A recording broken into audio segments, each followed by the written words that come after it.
بسم اللہ الرحمن الرحیم 11ویں جماعت کے طلباء کے لیے ایک اور ویڈیو لے کر حاضر ہوئے ہیں۔ آج ہم نصاب میں شامل میر تقی میر کی پہلی غزل کی تشریح آپ کے سامنے پیش کریں گے، تو آئیے ویڈیو کا آغاز کرتے ہیں۔ غزل کا مطلع دیکھیے۔ رہی نہ گفتہ میرے دل میں داستاں میری، نہ اس دیار میں سمجھا کوئی زباں میری۔ غزل میں اشعار کی تشریحات کے لیے شاعر کا حوالہ بھی درج کیا جاتا ہے، تو حوالہ شاعر دیکھیے۔ یہ شعر ہماری اردو کی کتاب گلزار اردو سے لیا گیا ہے، جس کے خالق اردو کے مشہور شاعر خدائے سخن میر تقی میر ہیں۔ میر نے مختلف اصناف سخن پر طبع آزمائی کی ہے۔ ان کے کلام میں غزل، قصیدہ، مرثیہ، مثنوی، رباعی، واسوخت، مخمس، ترجیع بند اور قطعات وغیرہ شامل ہیں۔ یہی ان کا اصل کارنامہ ہے۔ انہیں خدائے سخن، شہنشاہ غزل اور غزل کا بادشاہ بھی کہا جاتا ہے۔ میر تقی میر کی غزل کے ہر شعر کے لیے یہی حوالہ درج کیا جا سکتا ہے۔ شعر کی تشریح دیکھیے۔ میر تقی میر اردو ادب میں رنج و الم کے شاعر کے طور پر مشہور ہیں۔ ان کی زندگی کی مشکلات اور مصائب نے ان کی شاعری میں دکھ درد کی کیفیت پیدا کر دی ہے۔ یہ غزل بھی ان کے اسی مزاج کی آئینہ دار ہے۔ میر شعر میں کہتے ہیں کہ میں اپنے دل کی اصل کیفیت کو کبھی بیان نہیں کر سکا، جو میرا حال سب کے سامنے ہے۔ اس کے علاوہ بھی میرے دل میں بہت کچھ ہے جسے میں کبھی بیان نہیں کر سکا، اور مزید بدقسمتی یہ ہے کہ کوئی بھی ایسا شخص میری زندگی میں نہیں ہے جو میرے دل کی بات کو، زبان کو سمجھتا ہو، مجھ سے محبت رکھتا ہو اور میرے جذبات اور احساسات سے واقف ہو۔ اس احساس نے میر صاحب کی زندگی میں مایوسی کی کیفیت پیدا کر دی ہے۔ مماثل شعر دیکھیے۔ جی کی جی میں رہی بات نہ ہونے پائی، حیف کہ ان سے ملاقات نہ ہونے پائی۔ دوسرا شعر دیکھیے۔ برنگ سوتے جرس تجھ سے دور ہوں تنہا، خبر نہیں ہے تجھے آہ کارواں میری۔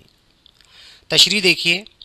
اس شعر میں میر صاحب کہتے ہیں کہ جس طرح قافلے میں گھنٹی کی آواز سے ایک دوسرے کی خبر ہوتی ہے اور اسی گھنٹی کی آواز سے تمام قافلے والے متوجہ ہو جاتے ہیں، میرے دل کی حالت بالکل اسی طرح کی ہے۔ آج میں اپنے محبوب سے دور ہوں اور میرا دل قافلے کی گھنٹی کی آواز بن کر اپنے محبوب یعنی کارواں کو پکار رہا ہے، لیکن افسوس کی بات ہے کہ میرا محبوب میری طرف متوجہ نہیں ہوتا اور میری تنہائی کا اختتام بھی نہیں ہو پا رہا۔ مماثل شعر دیکھیے۔ پتا پتا بوٹا بوٹا حال ہمارا جانے ہے، جانے نہ جانے گل ہی نہ جانے باغ تو سارا جانے ہے۔ اگلا شعر۔ اسی سے دور رہا اصل مدعا جو تھا، گئی یہ عمر عزیزہ رائے گاں میری۔ تشریح دیکھیے۔ اس شعر میں شاعر اپنی زندگی کی ناکامیوں کی داستان کو بیان کر رہے ہیں۔ کہتے ہیں کہ افسوس کی بات ہے کہ میں نے اپنی زندگی کو ضائع کر دیا، کیونکہ دنیا میں آنے کا اصل مقصد تو کچھ اور تھا، یعنی اللہ کی بندگی، لیکن میں دنیا کی لذتوں میں گرفتار رہا اور گناہوں میں مبتلا رہا۔ اب افسوس ہوتا ہے کہ میری زندگی ضائع ہو گئی، کیونکہ اب تو زندگی کا اختتام قریب ہے اور سوائے افسوس کے کچھ نہیں کیا جا سکتا۔ یہاں بین السطور یہ پیغام بھی ہے کہ ہمیں زندگی کے ان لمحات کو بیکار سمجھنے کے بجائے انہیں اللہ تعالیٰ اور نبی کریم صلی اللہ علیہ وآلہ وسلم کے احکامات کے مطابق گزارنا چاہیے، تاکہ ہم بھی بعد میں کسی قسم کی ندامت سے بچ سکیں۔ اس شعر کا ایک مفہوم عشق مجازی سے بھی بنتا ہے۔ شاعر یہاں اپنے محبوب کو اپنی زندگی کا مقصد قرار دیتے ہوئے اس بات پر افسوس کا اظہار کر رہے ہیں کہ ان کی زندگی کا سب سے بڑا مقصد محبوب کی قربت و محبت تھی، لیکن وہ ساری زندگی محبت میں ناکام رہے اور محبوب ان سے دور رہا، اور اب مجھے اس بات کا افسوس ہو رہا ہے کہ میری زندگی تو بالکل ضائع ہو گئی۔ مماثل شعر دیکھیے۔ تہمت چند اپنے ذمے دھر چلے، کس لیے آئے تھے ہم کیا کر چلے۔ اگلا شعر دیکھیے۔ تیرے فراق میں جیسے خیال مفلس کا، گئی ہے فکر پریشاں کہاں کہاں میری۔ تشریح دیکھیے۔ اس شعر میں شاعر اپنے محبوب سے دوری پر اپنے احساسات بیان کرتے ہوئے کہتے ہیں کہ تمہارے جدا ہونے اور دور ہونے کی وجہ سے میں بہت پریشان ہو گیا اور مجھے عجیب طرح کے وسوسوں نے گھیر لیا ہے، اور میرے ذہن میں عجیب و غریب خیالات آ رہے ہیں کہ کہیں تم مجھ سے ہمیشہ کے لیے دور نہ ہو جاؤ یا مجھ سے خفا ہو کر مجھے چھوڑ نہ دو۔ ان خیالات نے مجھے بہت زیادہ تکلیف سے دوچار کر دیا ہے۔